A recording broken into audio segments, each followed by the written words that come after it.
Okay, so I have been, looking at the news and Facebook and everything, just like everybody else.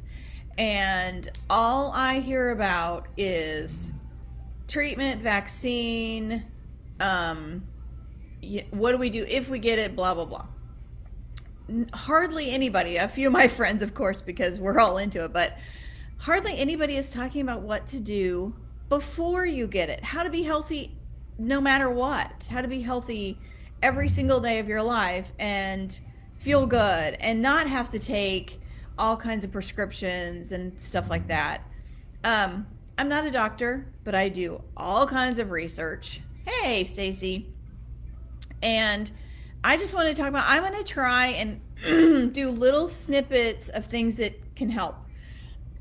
Because I do so much research on my own for me, for my family, for my business, that I want to share some of it because it's so important. And we wouldn't be having these same discussions if we were talking about health as opposed to fighting illness.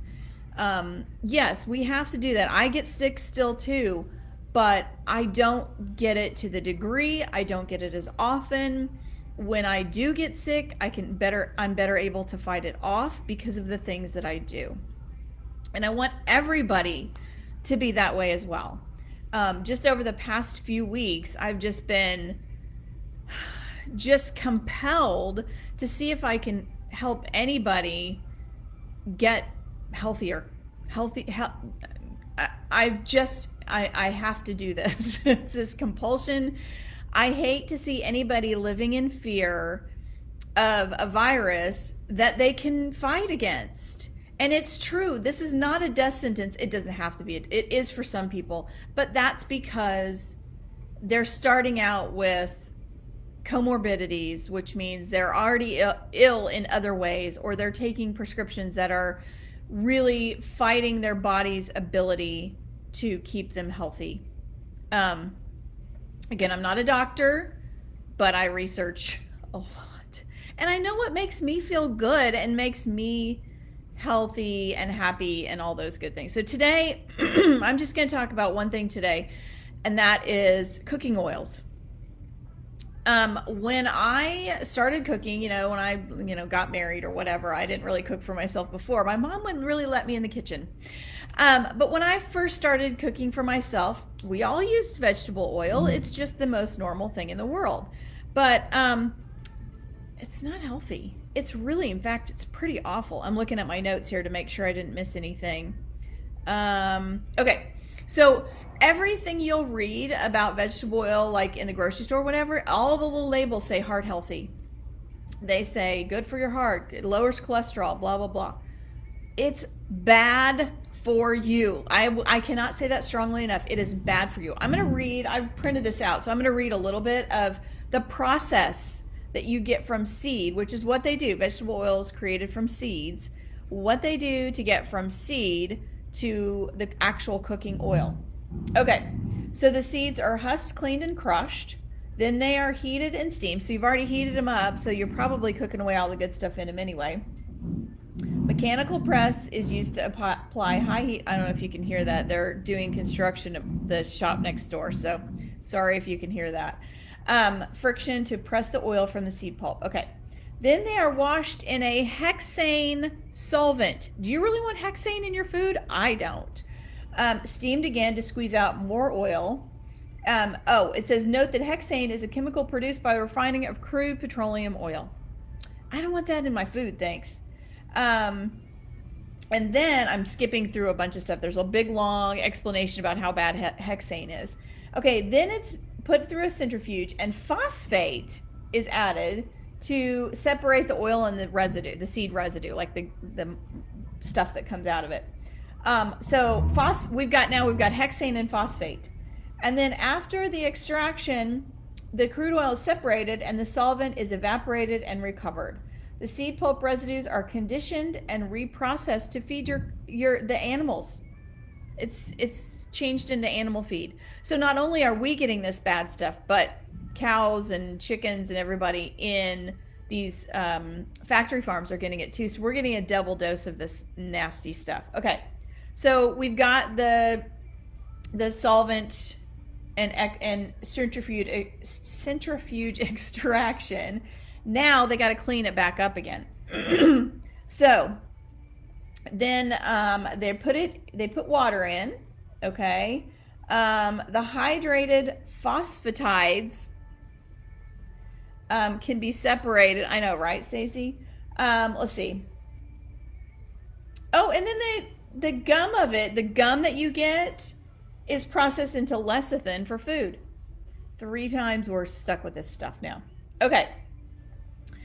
Okay, any free fatty acids, phospholipids, pigments, and waxes in the extracted oil promote fat oxidation and lead to undesirable colors and odors in the final products. These impurities are removed by treating the oil with caustic soda, sodium hydroxide, or soda ash, sodium carbonate. The impurities settle to the bottom and are drawn off. The refined oils are lighter in color, less viscous, and more susceptible to oxidation, which means they go bad. And then they get bleached. The oil gets bleached. I mean, y'all.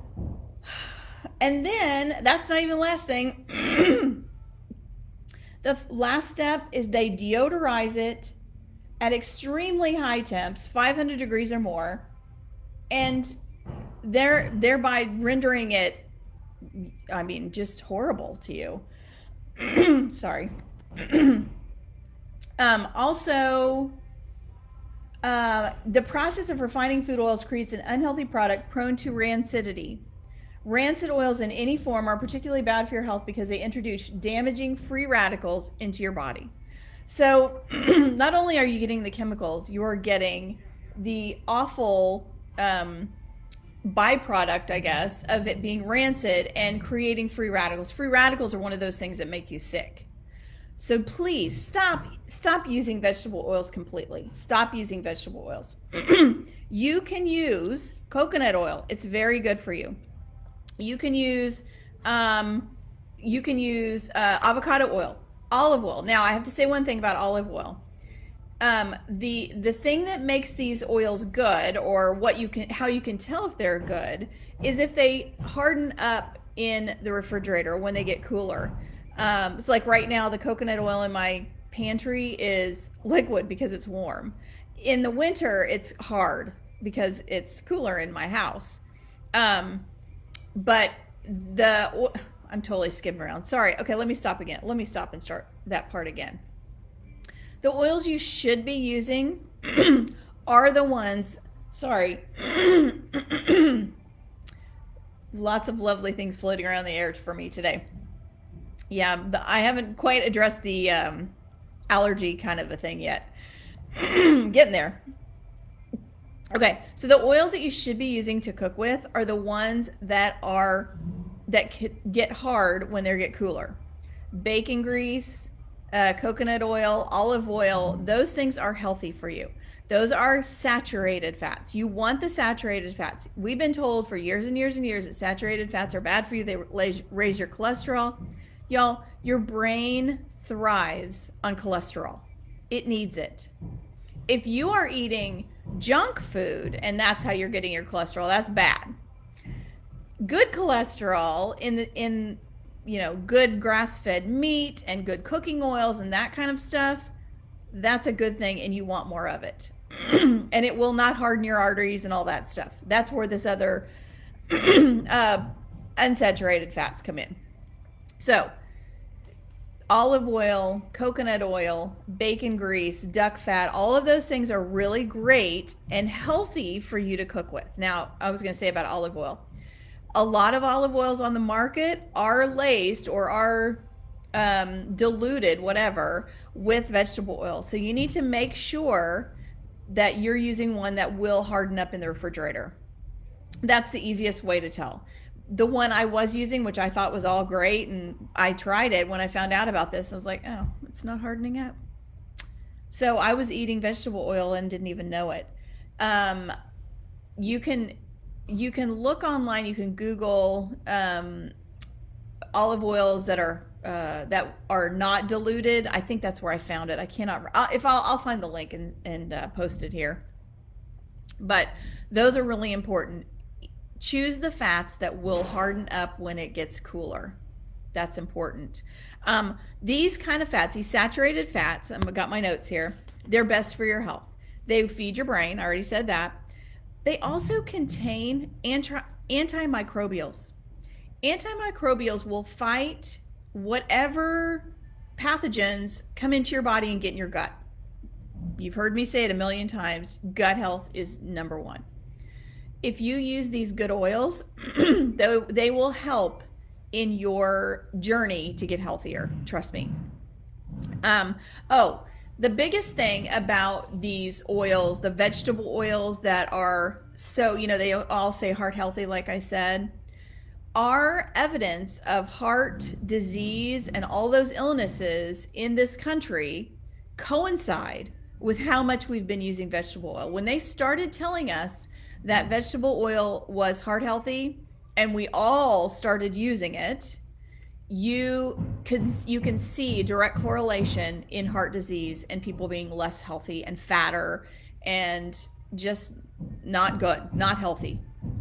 So and you can find this stuff online. You definitely can. So what I want you to do, I'm challenging you to start cooking with coconut oil, bacon grease. We cook like if we cook bacon, even if we bake it in the oven, because we do a lot of baking in the oven with bacon, we will take all that grease off of the baking sheet and put it in a jar and cook with it. And I'll tell you, stuff like Brussels sprouts in bacon grease is pretty darn good. And I bake with coconut oil. I do not use vegetable oil anymore. And I'll tell you what, I just made some brownies because, Rona needs some chocolate. They were so good with coconut oil because it just adds that little tiny bit of a coconutty taste to it. You don't have to use that. You can use other oils that are saturated. You want the good ones. If you want to, like I use a spray for like my muffin pans or whatever of avocado oil. There are so many different oils to use besides the vegetable oil. And that means canola, that means safflower, sunflower, any of those things that started out as a seed, just get them out of your cabinet right now. Use saturated oils and you'll notice a difference, I hope, very quickly, but you will, because you're not using all those chemical-laden, poor health activators. I mean, that's what they do. They create a poor health in you. So, sorry, I get passionate about this, and then I just start talking all over the place. But it's really important that we start discussing health instead of illness. Let's get out in front of these illnesses so that when we do encounter something that's bad for us, our body knows how to fight it off. All right. Thanks for listening. All right. I'm coming back tomorrow. I'm going to try and do this every day of the week, maybe like Tuesday through Friday, because it is so important to me that I can help in any way possible. And so if I have something that I think will be helpful, I'm going to share it. And I hope you guys listen. I hope you guys get something from it. I really appreciate you guys listening. All right, talk to you later.